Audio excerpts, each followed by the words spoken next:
The truth is this: Kenya is facing the effects of global fuel crisis caused by the ongoing conflict in the Middle East. This is not a crisis affecting Kenya alone.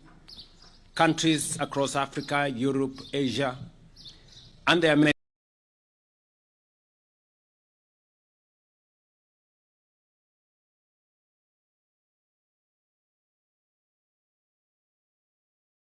are all struggling with rising fuel prices, fuel shortages, and disruptions in supply.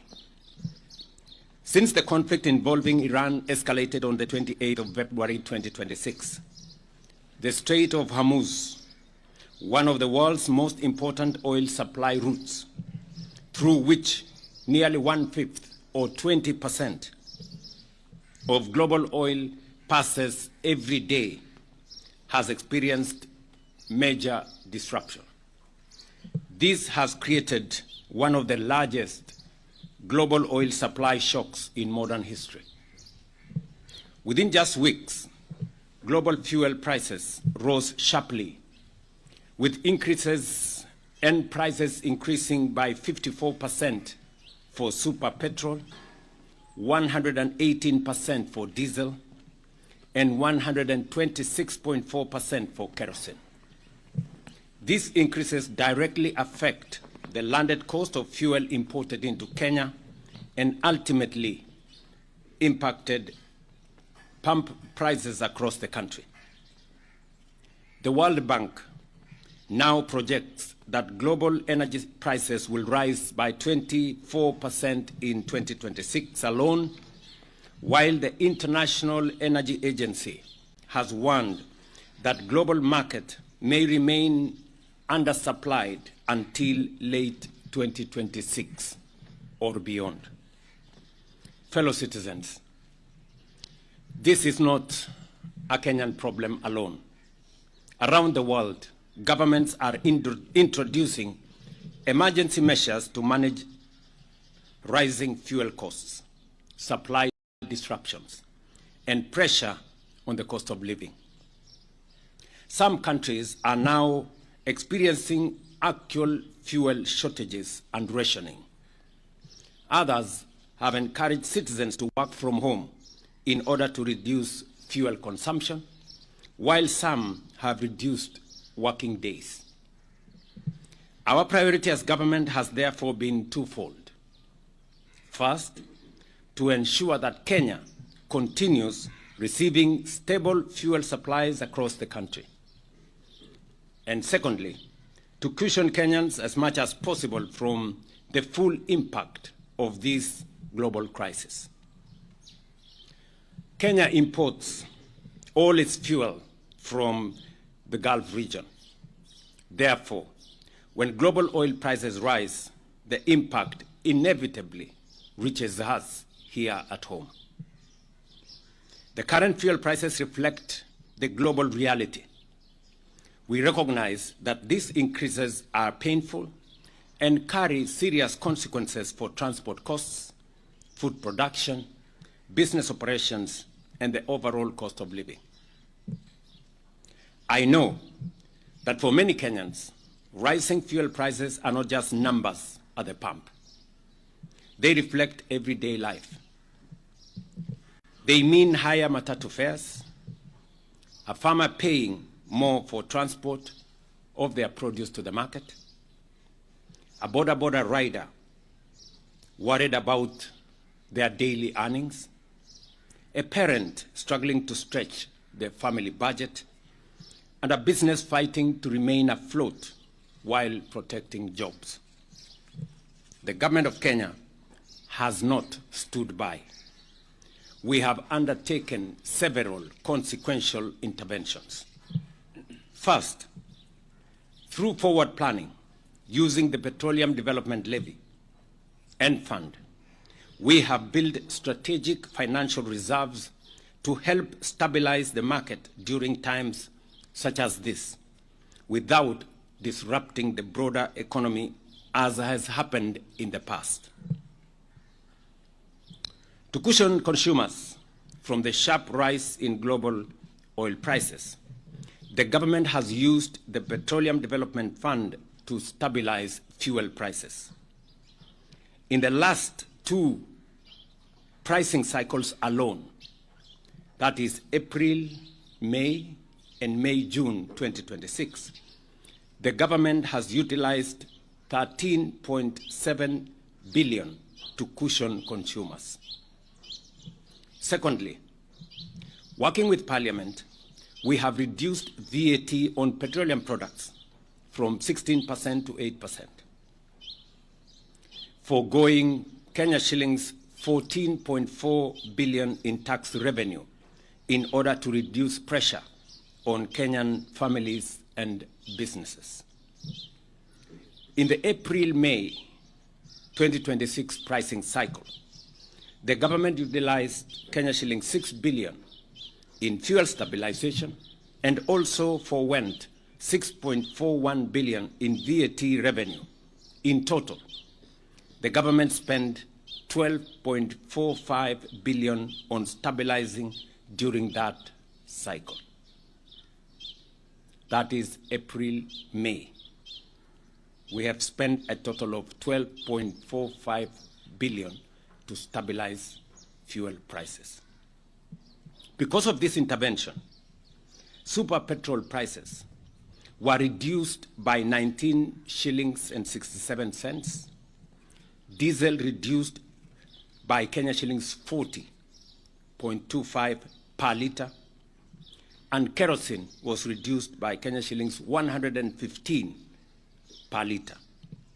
Similarly, during the May-June 2026 pricing cycle, the government utilized another 7.7 billion for stabilization and forwent 8 billion shillings in VAT revenue.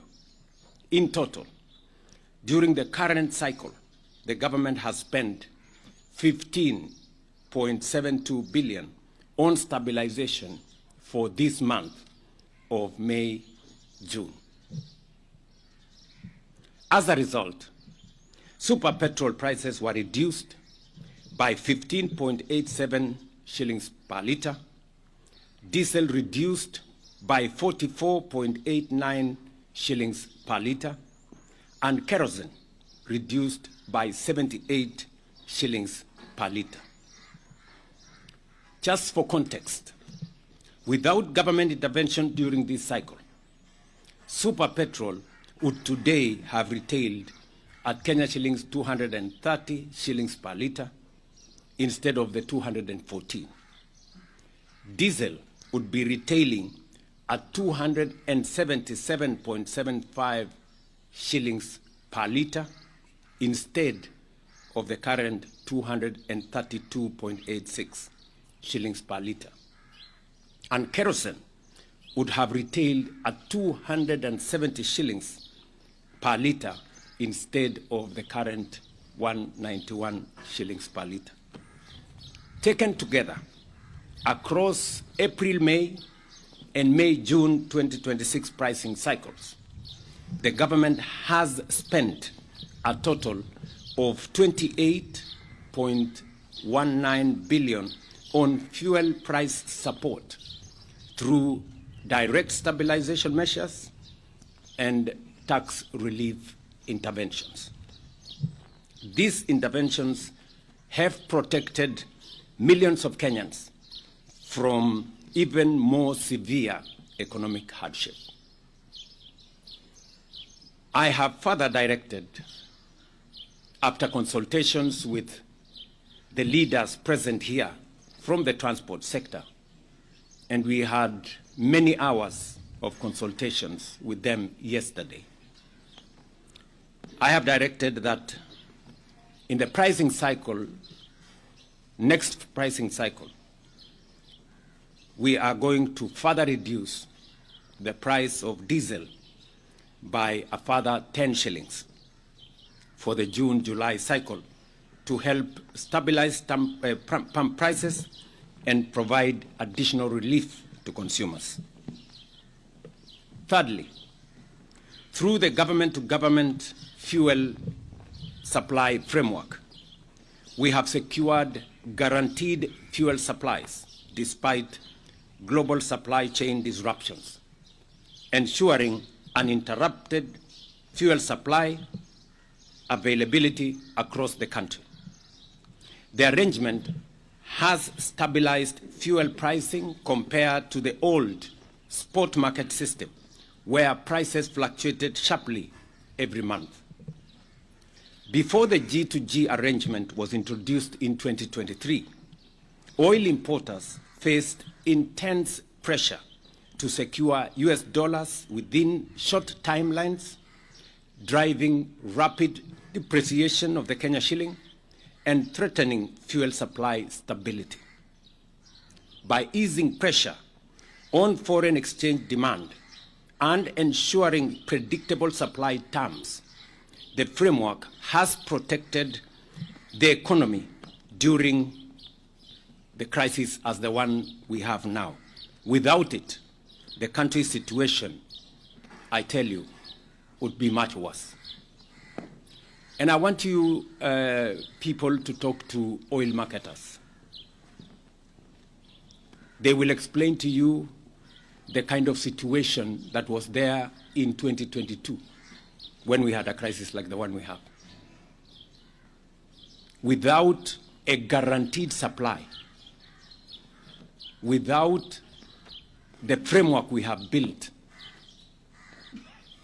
there would be a major crisis of foreign currency, and there would be a major crisis of supply. The G2G arrangement has guaranteed supply, even when we have disruptions, and has also made it possible for us to pay on terms that does not put pressure on our dollar reserves. I know there are those who are trying to turn this global crisis into politics. People seeking to exploit public pain for political gain, making reckless claims and pretending there are easy options. But leadership requires honesty, not political opportunism or playing populist politics. The reality is that no country can completely escape the global oil shock of this magnitude. Even advanced economies with far greater financial resources than Kenya are facing similar challenges. There are those asking government to remove all taxes and levies on fuel immediately. But we must ask ourselves honestly, if we stop collecting these revenues entirely, what public services shall we stop funding? Do we go back to the spectacle of stalled road projects that had become a hallmark across our country? Do we stop the fertilizer subsidy that is enhancing food security?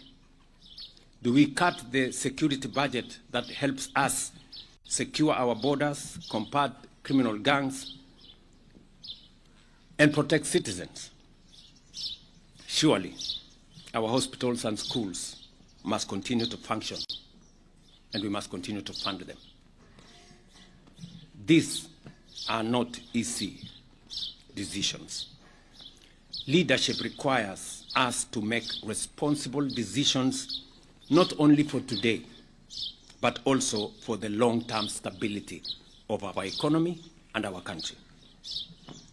Because we do not know how long this crisis will continue, or whether prices may even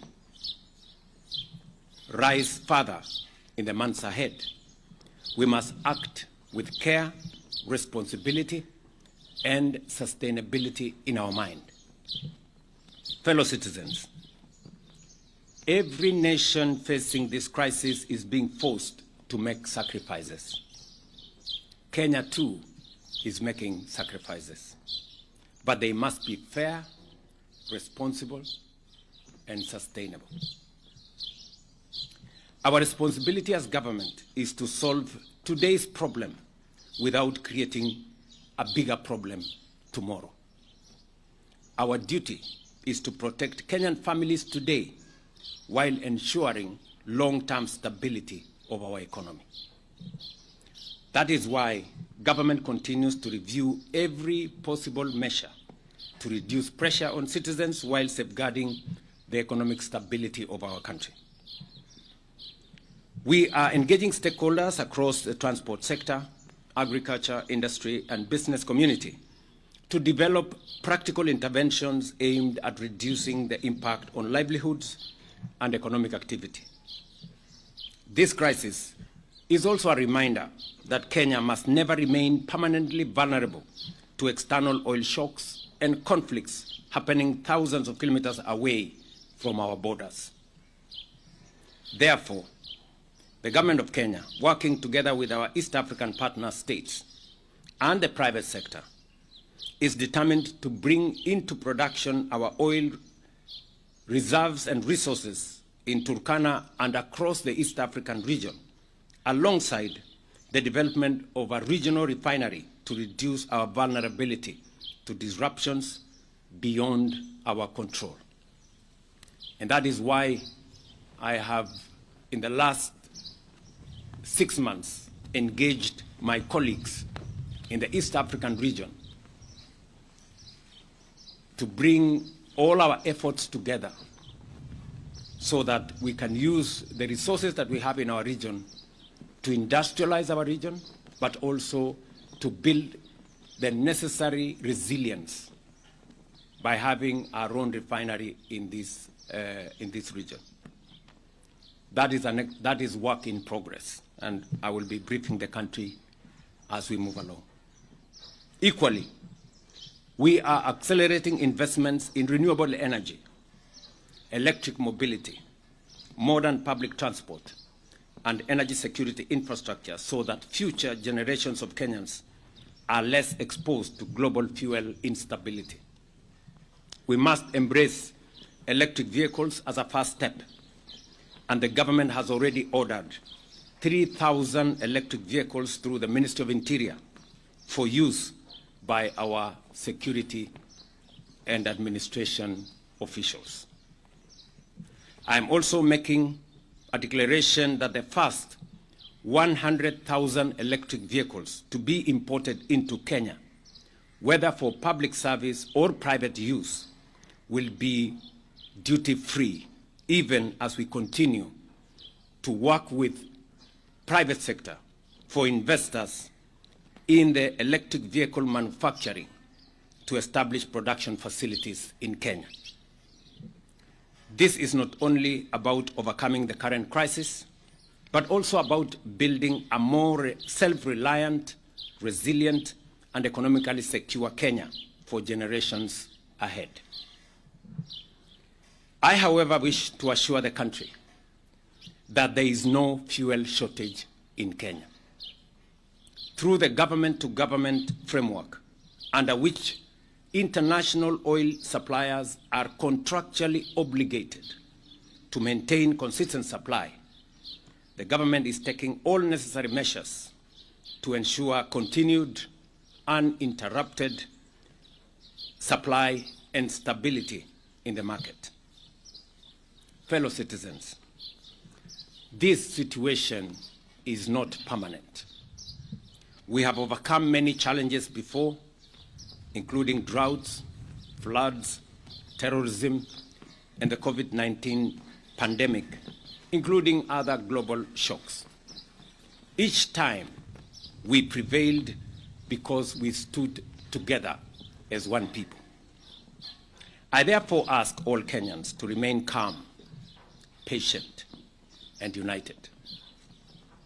To every mother worried about tomorrow's food prices, every worker wondering how they will afford transport to work, every trader struggling to keep a small business alive, and every young person anxious about the future, I want you to know that the government of Kenya, your government, sees your struggle and stands with you. To our transport operators, drivers, and logistics workers, some of them represented by the leadership here, we hear your concerns. We respect the important role that you play in keeping our economy moving, and we will continue engaging you to find practical solutions. No Kenyan should feel abandoned at this point in time. And so, after extensive consultations with stakeholders across the transport sector, a number of critical concerns and proposals were raised regarding livelihoods, operations, and sustainability of the industry. Consequently, the government has agreed on the following measures. The Ministry of Transport will engage financial institutions and the banking sector to provide a platform for transport operators to address the financial challenges arising from the current crisis, including the possibility of temporary relief on lending terms within the sector. Many of the good people standing behind me have vehicles, transport vehicles on loan from some of the financial institutions. The government of Kenya, through the ministry, is going to engage those financial institutions so that we can seek some relief for our transport sector as we all face the crisis ahead of us. Number two, the Ministry of Transport will work together with the Insurance Regulatory Authority to engage stakeholders and address concerns relating to insurance claims affecting public transport operators. There is a big issue about transport operators, despite having insurance covers for their vehicles and passengers, end up paying bills when accidents occur and insurance companies go scot-free. This is a concern we must address so that an insurance cover has to mean something when it is paid for by our transporters. I have further directed that an immediate review of both the Insurance Act and the Auctioneers Act be undertaken to conclude within the next 3 months in order to establish a more responsive and fair framework for players within the sector. The Ministry of Transport, through the National Transport and Safety Authority, will engage transport network companies and drivers operating under the digital taxi platforms with a view to immediately implementing regulations on a minimum taxi fare and resolving the long-running disputes affecting the ride-hailing sector. The people in that space sometimes work for 16 hours to be able to make ends meet.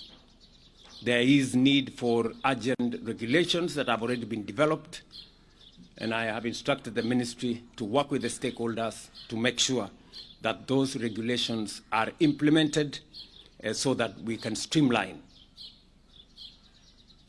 the whole digital taxi platform. Recognizing the important role of creativity and self-expression within our transport culture, I have also directed the NTSA to facilitate an enabling environment for matatu operators to continue utilizing artwork and graffiti on their vehicles in a manner that upholds safety and respect for other road users. The industry is telling me that they have been told they must remove all graffiti from their matatus. And I'm asking myself why. The government will continue engaging stakeholders across the transport sector to develop practical and sustainable solutions that protect livelihoods and support economic activity. I therefore ask all Kenyans to remain calm, patient, and united. Let us reject division, fear, and misinformation.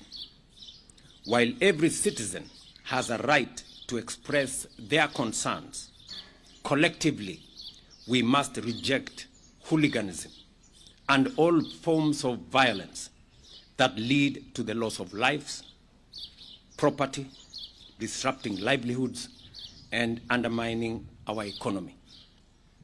Let us use fuel responsibly, support one another, and protect our economy during this period. We will continue keeping the nation informed and doing everything possible to protect Kenyan families, businesses, and jobs. We must confront this challenge in the same spirit of unity, resilience, and national resolve that has carried Kenya through difficult moments before. Ladies and gentlemen, I know together, united, we shall overcome.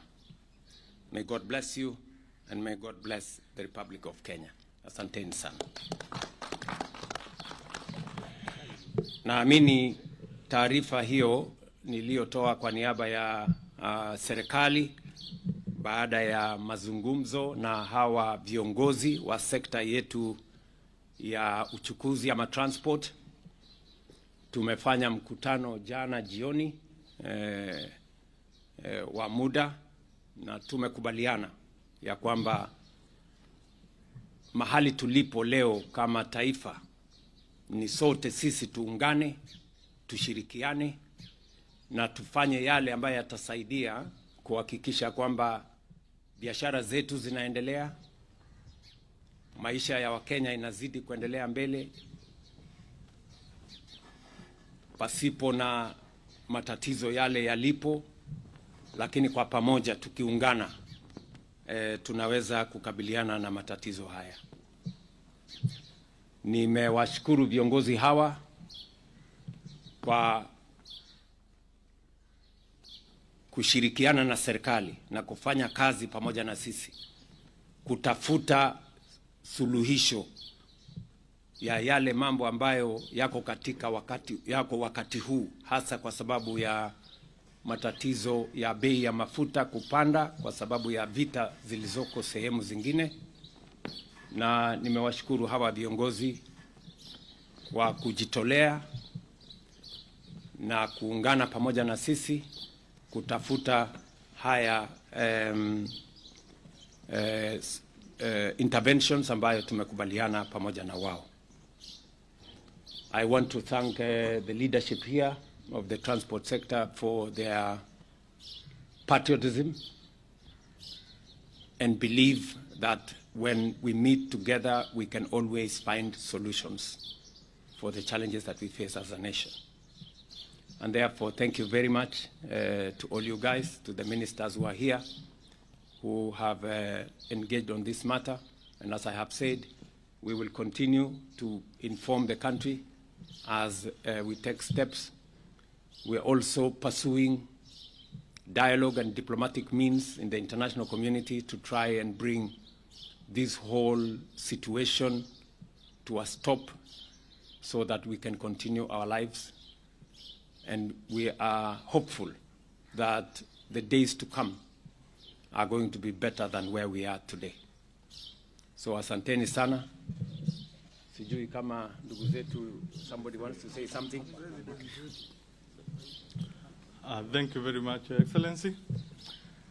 Ours is to say that I would like to first start by apologizing to the country for the time that we went on strike. Ours, we said the vehicles stay at home, but we realized goons infiltrated and some maybe political interests came in, and people lost their vehicles, people lost schools were vandalized and other institutions. That was not us, and that's why we saw it best to go for negotiations. And as a result of the negotiations, His Excellency has been kind enough to give us what we've cried for since independence, the review of the insurance. So I will not dwell to what the Excellency talked about. The auctioneers, everybody who has a vehicle knows what is happening to us. We've lost more than enough. People have died because of stress and pressure. Na yetu ni kushukuru kwa sababu we've moved a step in the best direction as an industry. Lastly, there were many things that we discussed. We've been given CS for transport so that we go and complete all the other pending issues. We've maybe he did not have enough time to talk about it, His Excellency, but the buses were being disturbed, and they have been waived from going to way bridges, okay, and many other things. So ours is to say that we go to work, and we hope that by the next cycle, we will get even better than the 10 shillings. So thank you very much, Your Excellency. Thank you, His Excellency, the President of the Republic of Kenya. As the transport sector, we are happy with what you've come up with, and we are going to support the government. The government belongs to us. We want to thank the Governor of Nairobi, because we know that the County of Nairobi lost a lot of money, and we agreed with him that we have to work together to make sure that everything is going to work. So we want to thank the government. We want to thank the President. We know he has sorted out a lot of our issues, which has been pending for long. The issue of 14-seater within Nairobi, Mombasa, he has sorted it out. We know very well within Mombasa we do not have new vehicles, we have old vehicles. We know what has been happening. Our people has been taking vehicles from Somali and Tanzania, the old vehicles, to bring them here. They are not paying duty. So we welcome that, His Excellency. We are going to work with your government. We, all of us, we are Kenyans. We want peace in this country, and we want to be united so that we can move forward. When the President talked about Singapore, to me, I've seen it's a reality. So let's put politics aside. Politics will come 2027. Let's build our country. Thank you.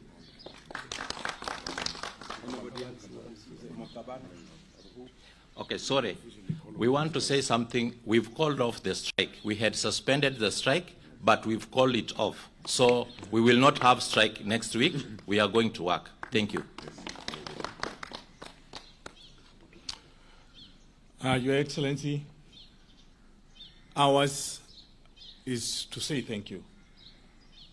My name is Edwin Smukabana, Chairman of Federation of Public Transport. Mine today is very little, is to announce to all our members, especially our investors and drivers and conductors, that after these good deliberations we have had with His Excellency, we are saying that the strike that we had suspended has been called off fully, and we are hoping that this will take immediate effect. Everybody to return the vehicles on the road, and for the entire country to understand that I think there is an economy here to save, and we are all looking forward to His Excellency to ensure that he drives the agenda of public transport. We have been promised a lot of things, including the electric motor vehicle. Your Excellency, I was on the task force for electric motor vehicle, and we came up with very many resolutions. It is very good that today you have spoken to it. We further would like to thank you very much on your statement on auctioneering and insurance. This is fantastic for us. That is all I would like to say today. For wananchi,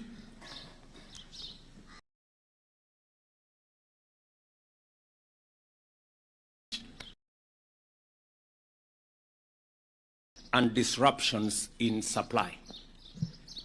Since the conflict involving Iran escalated on the 28th of February 2026, the Strait of Hormuz, one of the world's most important oil supply routes, through which nearly 1/5 or 20% of global oil passes every day, has experienced major disruption. This has created one of the largest global oil supply shocks in modern history. Within just weeks, global fuel prices rose sharply, with increases and prices increasing by 54% for super petrol, 118% for diesel, and 126.4% for kerosene. These increases directly affect the landed cost of fuel imported into Kenya and ultimately impacted pump prices across the country. The World Bank now projects that global energy prices will rise by 24% in 2026 alone, while the International Energy Agency has warned that global market may remain undersupplied until late 2026 or beyond. Fellow citizens, this is not a Kenyan problem alone. Around the world, governments are introducing emergency measures to manage rising fuel costs, supply disruptions, and pressure on the cost of living. Some countries are now experiencing actual fuel shortages and rationing. Others have encouraged citizens to work from home in order to reduce fuel consumption, while some have reduced working days. Our priority as government has therefore been twofold. First, to ensure that Kenya continues receiving stable fuel supplies across the country. And secondly, to cushion Kenyans as much as possible from the full impact of this global crisis. Kenya imports all its fuel from the Gulf region. Therefore, when global oil prices rise, the impact inevitably reaches us here at home. The current fuel prices reflect the global reality. We recognize that these increases are painful and carry serious consequences for transport costs, food production, business operations, and the overall cost of living. I know that for many Kenyans, rising fuel prices are not just numbers at the pump. They reflect everyday life. They mean higher matatu fares, a farmer paying more for transport of their produce to the market, a border rider worried about their daily earnings, a parent struggling to stretch their family budget, and a business fighting to remain afloat while protecting jobs. The government of Kenya has not stood by. We have undertaken several consequential interventions. First, through forward planning, using the Petroleum Development Levy and Fund, we have built strategic financial reserves to help stabilize the market during times such as this, without